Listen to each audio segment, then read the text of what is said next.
Hi Sagittarius, welcome to your end of November 2024 General Tarot Update. It's Rena here. So just full disclosure, I did start laying out some cards, and after the first card I was getting like reverse cards, and I looked at one of the piles and it was all reversed. I mean, it was upside down, and I was just going to, upright, put it up right there. Well, long story short, I started laying out more cards, and then I thought, you know what, I'm just going to start over again because I feel like I don't want to be looking at piles. I have a rule that if I get like 3 reverse cards in a row, I just scrap the reading. So I just decided to do over again, and I feel like a lot of those reverse cards might have been reflecting the Mercury retrograde that will be in Sagittarius at the end of this month, or on the 25th. So it probably was on point, but in any case, just so that people don't get all twisted about it, I'm going to do it again. I want to say that I'm a sun in Sagittarius, so I'm really interested in this reading. I did get this as the final card the first time around, but I'm very interested. Okay, I'm going to pick an additional card because of the nature. That card. Okay. Pick a couple of them. Alrighty. I'm actually going to put the additional cards to the side so that you can see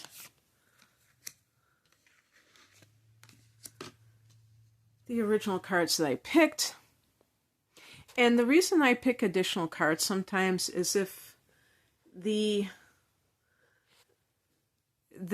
outcome card is something that is either like up in the air, or it's something that doesn't seem like it is, like up in the air, like it's not like the settling anything of the reading, or even if it is something more on the negative or challenging side. Maybe being a Sag, I want to be uplifting. I feel like the 7 of Swords is a little bit sketchy, but sometimes it's not. I'll get into that in a minute. The heart of the matter is the 6 of Pentacles. There could be something in terms of money or energy. The Pentacles can be money or energy itself, and money is energy. That is about equal exchange, or one person who is in the position of giving to another. You see those people on their knees. They are the recipients of somebody's gifts because they are in a position of need, and that person has it to give.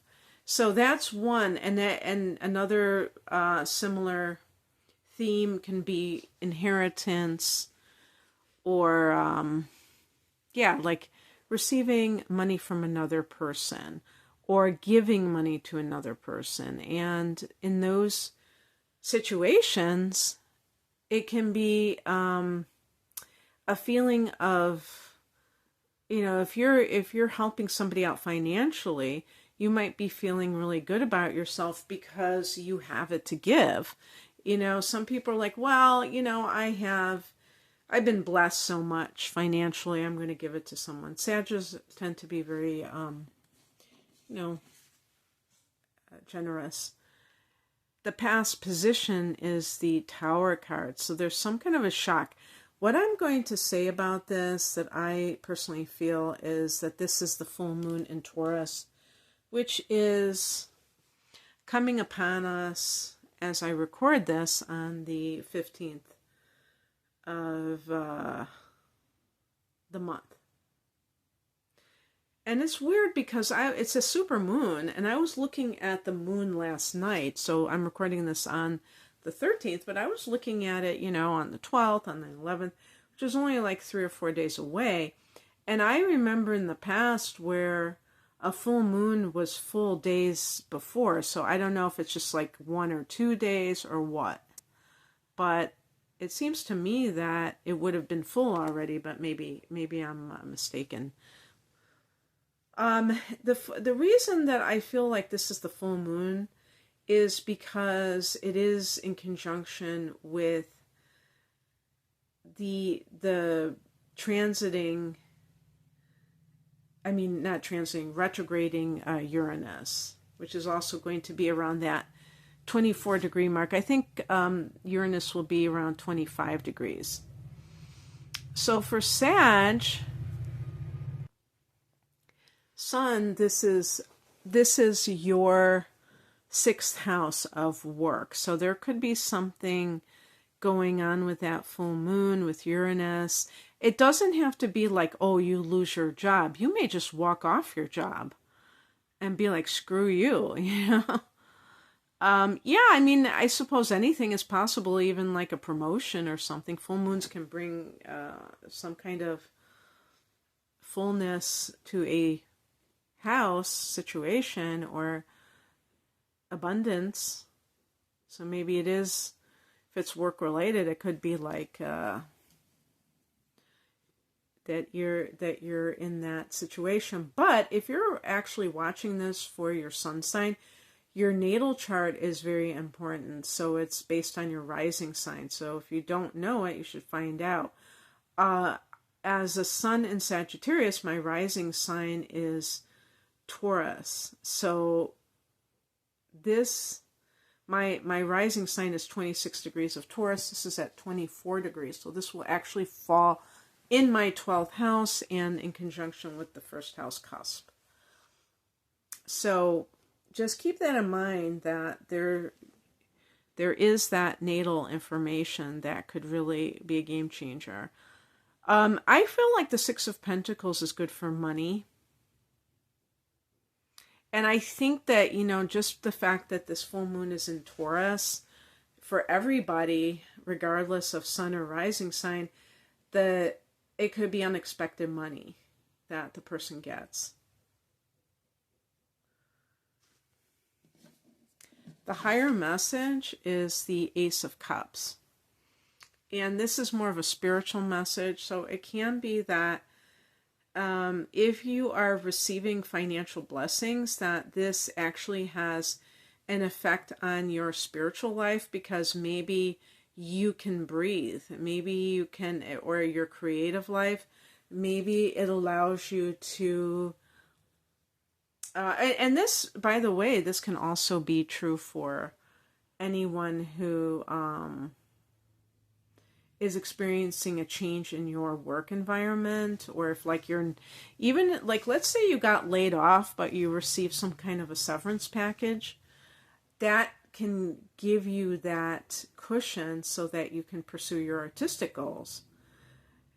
If you look at it as the universe is always working on your behalf, you'll never feel this sense of like, oh my God, now what do I do? Because you're going to know that what you're going to do is going to be like everything else. You're going to move into the next phase, and you're going to really honor this as divinely ordained. You're not going to just think that it's some kind of like mundane calamity. And it's not. I just think, you know, the reason that I would even use a word like calamity is because the full moon can bring some sort of crisis or drama to a situation, but also with Uranus, it could be a shock to the system, you know, and in the moment it can feel like a shock, and then in retrospect you go, wow, that was such a great thing, you know, because that pushed me to do something else, and boy, am I in a better place. What crosses you is the King of Wands. This can be feeling disempowered. So that's kind of what I'm referring to here. If you have like something, if you have had, actually, the Tower moment might be in the past position, but it's all, time is all relative, and it depends on when you're watching this, because maybe you watch this after the full moon and you're like, oh yeah, X, Y, or Z happened at that time. But in general, wands relate to fire energy. When the King of Wands is in the challenge position, you may be feeling like you're disempowered for some reason. And it may not be true. It may be that you are giving away your power in a situation. And I also feel like, because this is below the six of, oops, I'm not even touching my phone. It's just on the, what do they call this thing? Oh my gosh, I'm low on blood sugar. I'm like spacing out. Tripod, that's what it's called. That's the ticket. But yeah, so anyway, because it's below the Six of Pentacles, there may be some issue with an inheritance. And it could be like, the King of Wands could be a male, maybe a fire sign male, or someone who has that, or somebody who has that signature. Maybe it isn't their sun sign, but their ascendant. And they have this reputation for being very controlling and autocratic or dictatorial. And they, like, maybe it's your stepfather, and there's like two families, like you had, like your mother remarried and married someone who was very controlling. And so if there's some kind of like inheritance, and there are people that are trying to dominate the situation, in other words. And at the end of the day, you get to decide how you respond to other people's bad behavior. This can also be in the workplace, because actually, the Six of Pentacles for work matters could be that you are dealing with wanting more money because you see that you're putting in a lot of effort and you don't feel like it's being reciprocated. And maybe you have a boss that's a control freak, or doesn't want you getting too uppity and asking for what you're worth. Okay, I'm going to hold it upright, but I picked it reversed.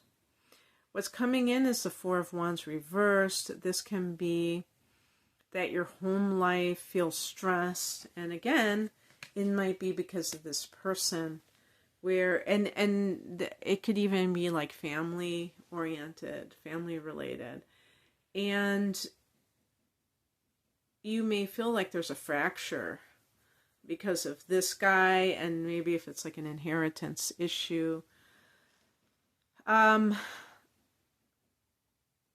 And you don't have to buy into all of that, because you have the ability to determine your course of action. It's kind of like, I always use the phrase, you're the captain of your ship. Well, since I picked that in the challenge position, you may have to right your ship. You may have to go and take back your power.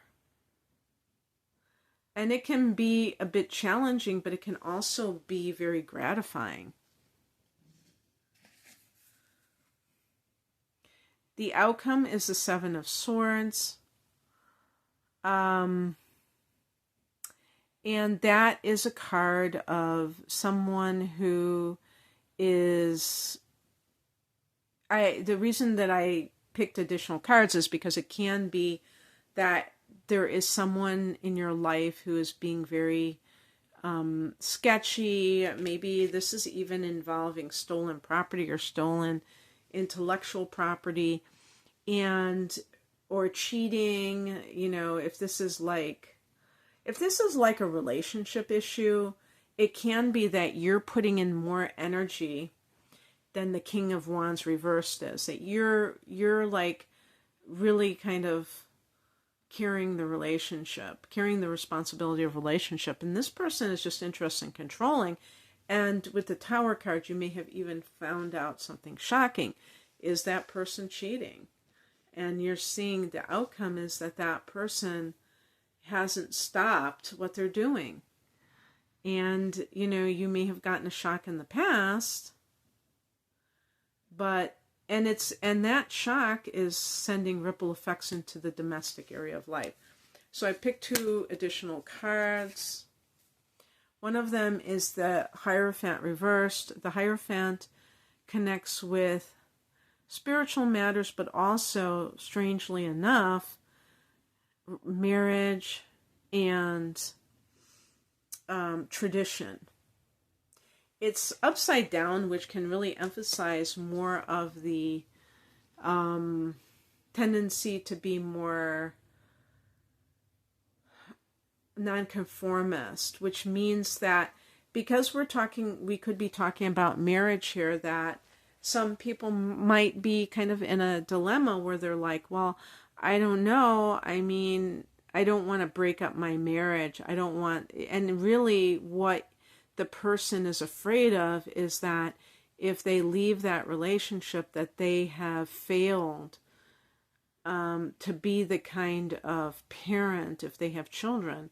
Because I think, or even like as a spiritual person or a child of God, that they have failed. And these are the kind of things that it's worth doing self-inquiry over, because you will find, if you really dig deeply enough, that a lot of that is indoctrination. I'm not saying that marriage is, you know, a worthless institution.